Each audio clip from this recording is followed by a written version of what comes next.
On the line here, we have Dr. Julie Rosenberg. So Julie, if you want to say a quick hello, and then I'll introduce you. Julie Rosenberg here. Amber, thanks for having me. A pleasure to be with you this afternoon.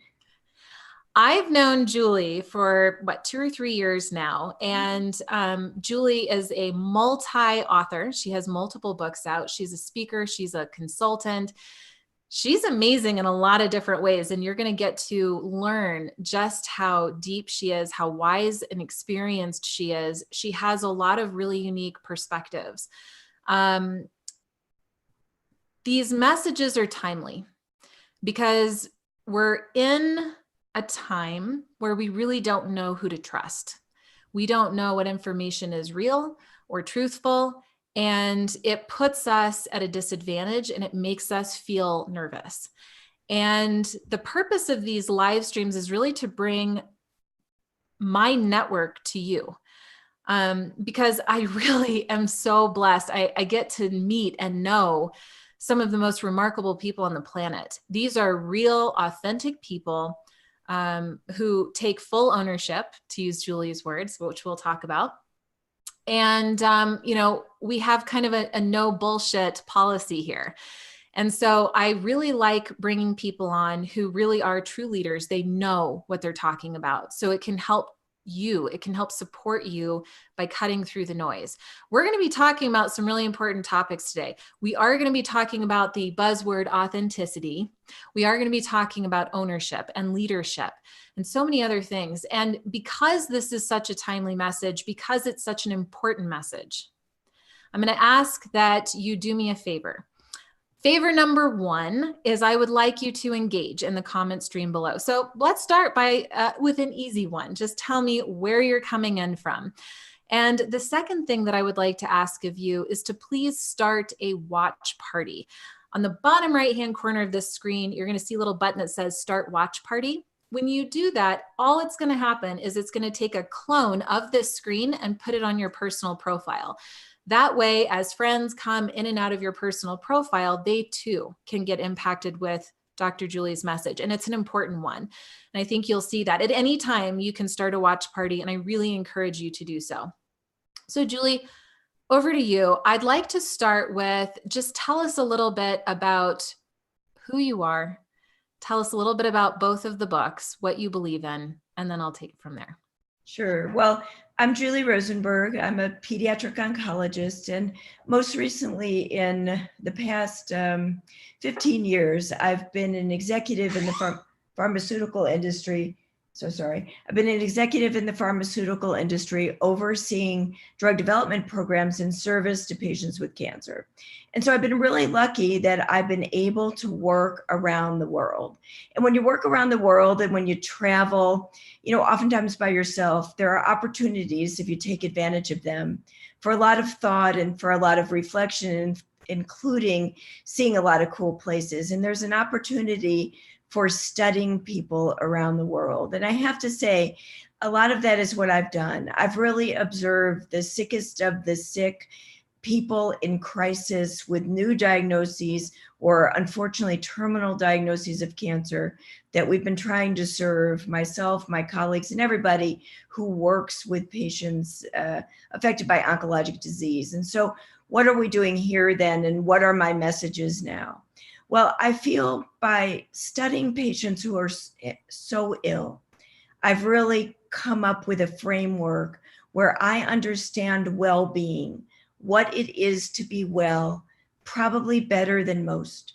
Because when you're at the crossroads of life and death with people, and when you see this time and time again, you have an inner knowing about what is important beyond, as Amber, you said, all the bullshit. So my framework now, a lot of it, in addition to doing drug development, which still is the crux of my business, has really shifted to well-being.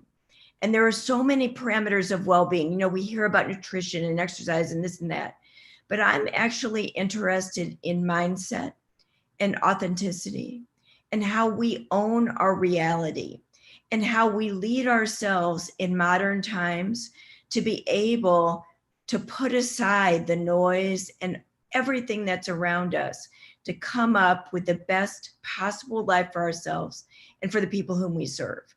And like I said, this knowing really came first from understanding what I call the cancer dynamic and the world of patients with cancer, and evolving that to develop useful frameworks for people to allow them to achieve their highest state of well-being, which is actually my purpose and goal in life.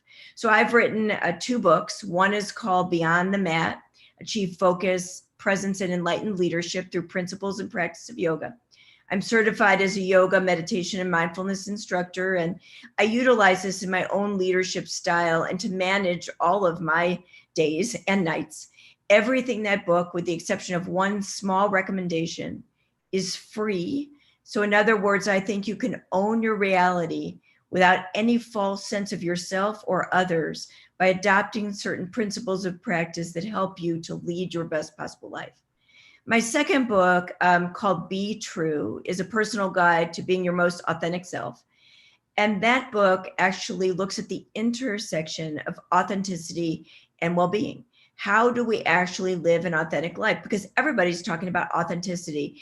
And I would suggest that the majority of people don't even understand what that is or how to live and lead an authentic life. So I thought I'd offer an answer to that. And once again, this book is narrative and somewhat of a journal. And beyond the book, I really believe in stuff being free, because everything in the world costs too much. So nothing in this book costs any money except the book itself, which is very inexpensive. So I try to offer things that help people to support their well-being, where they can own their reality and take that reality to the next step to have peace, joy, and happiness in their lives.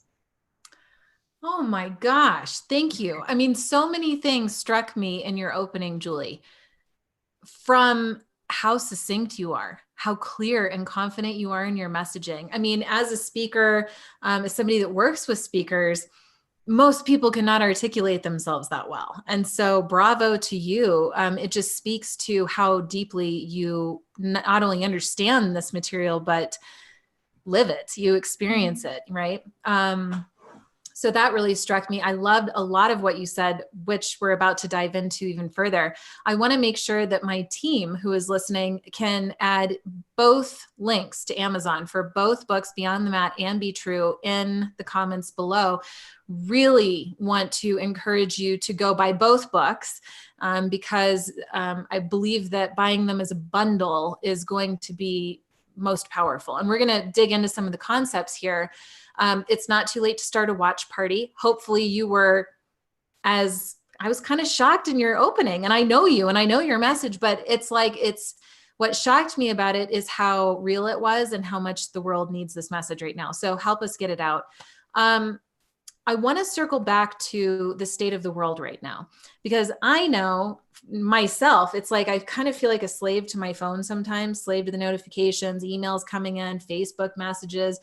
I mean, my gosh, are we connected and on right now? And I feel, I tune into my body very regularly, and I can feel sometimes my body is just like, oh my gosh, to all of the stimulation, the overwhelm of just all of that information being thrown at me all the time. What are 1 or 2 things that I can do and the people watching can do to try to calm that down or come back to center faster? Mm-hmm. Well, a couple of things. First of all, if you're in this state of overwhelm or you have things coming at you from all over, one of the things you can actually do is just basically feel your feet on the ground. And what do I mean by that? Well, sitting with your feet on the ground, sort of as you're doing, as we're both doing now, with a relatively erect but not stiff posture and your head neutral. And then just for a moment, I mean, gently hood or close your eyes. And if you take a deep breath from your belly up into your chest and just hold it for a silent count to 3. And everybody do this with us. And then just slowly let it out. And just notice your heart beating, and then breathe one more time. In from your belly. This is called the 3-part Dirga breath. Up into your chest. Hold it in your chest. And exhale from the chest, belly.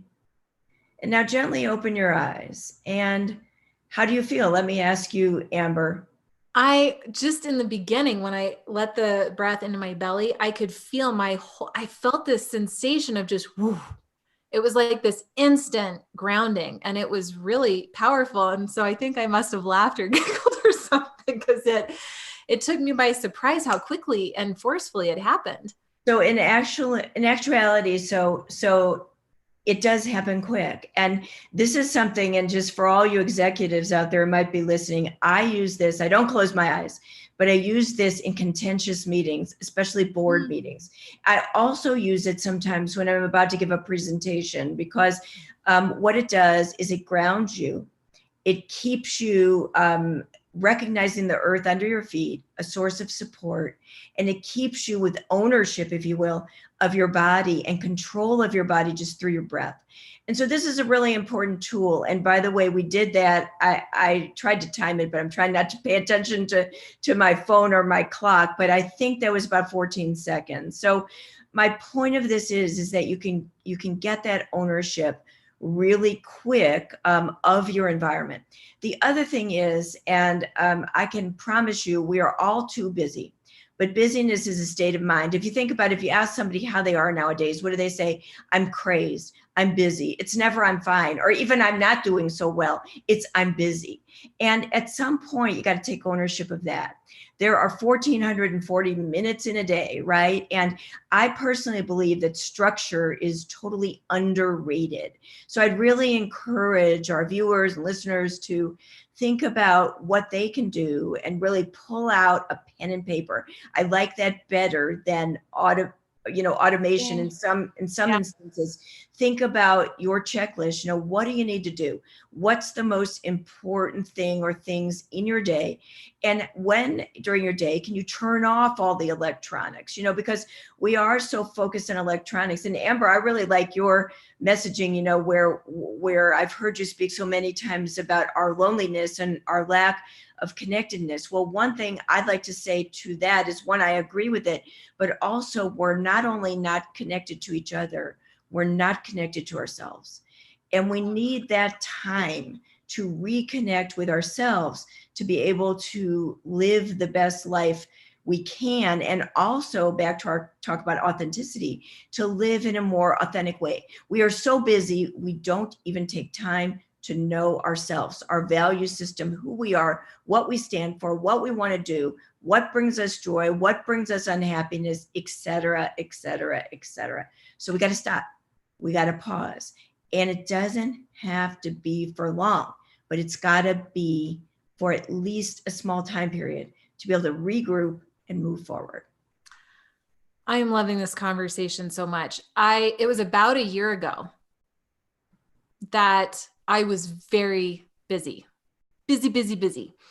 And I remember it was like right around New Year's Eve time of last year. And I'm not a huge, and not knocking anybody, but I don't typically sit down and write resolutions or come up with my word for the year. Like, just because it's the new year, it's just another day. Every day is an opportunity to start anew and hit my goals and everything else. So it was just ironic, though, that about last year, I was thinking about my busyness and I was feeling the drain of that. I was feeling the fatigue of that. And oftentimes we get reflective around the holidays. And it hit me that I really hadn't been taking any time for me. My plate is very full. I don't like to say how busy I am, because I agree it's a choice, but my plate is full, and it's full by design. So I consciously choose to be as, full as I am. But what I realized is I'm not taking self-care time. Then I thought, well, the only time that I can do self-care time is if I wake up at frickin' 4:45 in the morning, and who wants to do that? Well, I hadn't wanted to do that previously, but then it hit me that if I wake up at 4:45 in the morning, I get to put me first. Mm-hmm. And so when that thought came in, ever since then, now it's been almost a year. This morning, woke up at 4:45 in the morning, joyfully glad to do it, because then I got to have time for me. And every morning is different. Sometimes I'm working out. I taught myself beatboxing, or I started to, or I would learn about songwriting, or watch a Brene Brown special, or just listen to music, or nothing. And that moment, that morning routine has become really sacred to me, and it's grounded me, and it's allowed me to take ownership. So anyway, I'm really resonating with what you're saying. And I do encourage listeners to find the practice that works for you so that you can get to know self again and come back to self. In this vein, I want to talk about authenticity. I want to talk about your idea of ownership. Can you speak a little bit about what is authenticity? Because it is a buzzword. We talked about that, right? Everybody wants to say how authentic they are. And maybe that's genuine. Okay. So I don't want to be mean, but what are your feelings about authenticity and how that relates to ownership? Well, I think we have to think about, like, when we live an authentic life, so many people, let me just go to the inauthentic first. So many people that I've come across say, they're living a life that was prescribed for them. And by that, I mean, in different cultures, we set out, or different groups, we set out to do something with our life, whatever that is. Mom wants Johnny to be a doctor or a lawyer or an accountant or whatever it may be. And so that individual goes along that course and does whatever because it's a prescribed life. It's the expected life. What I would like people to be able to do is what I call the earned life. And in the earned life, first of all, we have to think about what is our purpose in life. And remember, if we never slow down, we don't know what our purpose in life ever is. So one of the things I talk about in Be True is really how you can define your purpose in life. And you need to revisit that, over time. What you think is your purpose, for example, before you have a child, may change when a child is born, or you may be involved in a career, and that career may be something that you feel is purposeful and fulfilling, but then over time, maybe it's not, or maybe something shifts. And so we need to reevaluate our purpose. We need to think about our core values. I mean, how many times do we sit down and think about, like, what's really important? Like, Amber, if I asked you, what are 3 things that are most important to you that you would say are your driving values? Can you think about those real quickly? Well, love is number one for sure. Everything I do is in love. Integrity is also really important to me. Um, and honestly, playfulness is pretty important to me. And that's good. And I guess I see those things, in you and in your work. And I think others should be able to see those things as well. So when we Yeah, live, drop a comment below.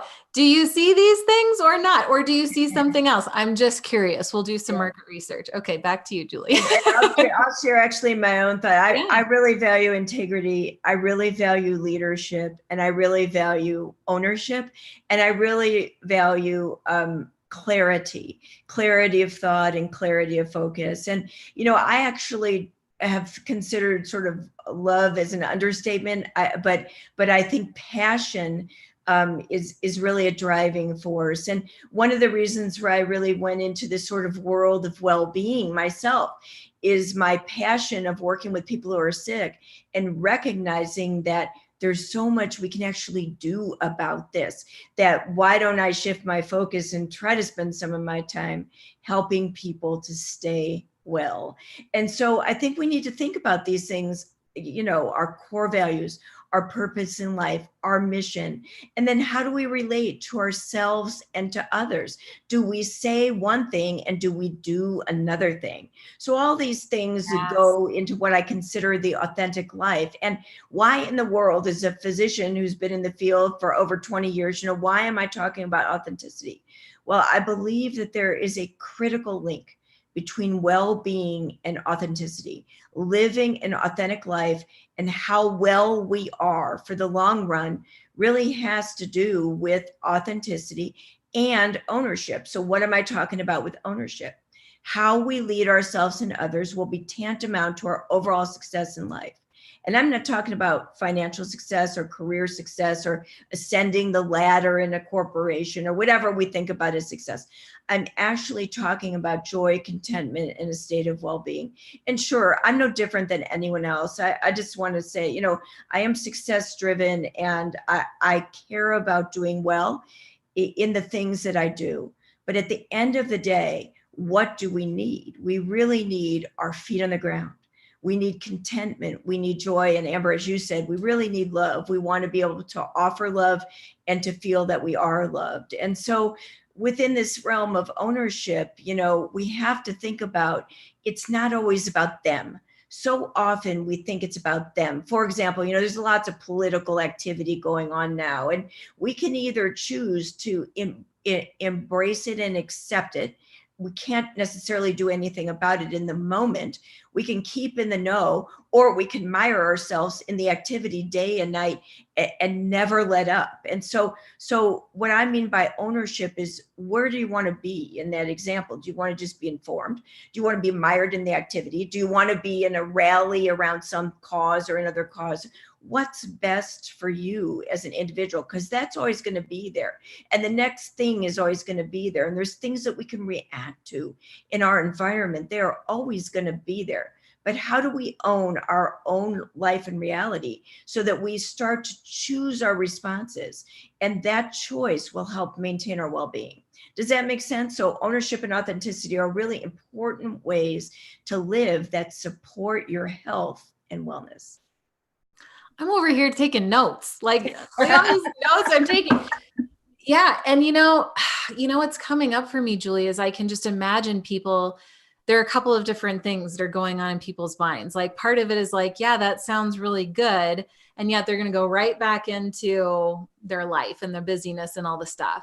So if that's you, then what I do in situations like this is I would immediately go buy Julie's book, right? Because that's a simple action that I can take today that is a reminder, right? So then I go back into my busyness, self, and then all of a sudden the book arrives. And it's like, oh yeah, there was something, my soul was nudging me there. And just open it, read the first chapter, take baby steps. But I think that there's something about staying connected to Julie that will help you stay connected to this message. And it's almost like a habit. It's like exercise, right? Where if you have more mindfulness around these topics, you will naturally start to see the shift occur, because otherwise you're going to just get so distracted that 5 years goes by, and then you're going to hear somebody else saying a message about core values and what does success look like to you and leadership and well-being. And you're going to think, oh, I could have taken advantage of those 5 years. And now I'm starting back at the beginning again. This is why I wanted to have Dr. Julie Rosenberg on today, because it's an important message. We need to take pause. We need to come back to self. We need to really take a look at who we are and how we're showing up in the world, the choices that we're making. She has an important message. So I do encourage you to go buy both of her books today. And it's not too late to start a watch party. So in the bottom right of the screen, don't get annoyed by it. Just do it because it's important. What if this were you being interviewed? Wouldn't you want you to share the message on your Facebook feed, right? You're with me.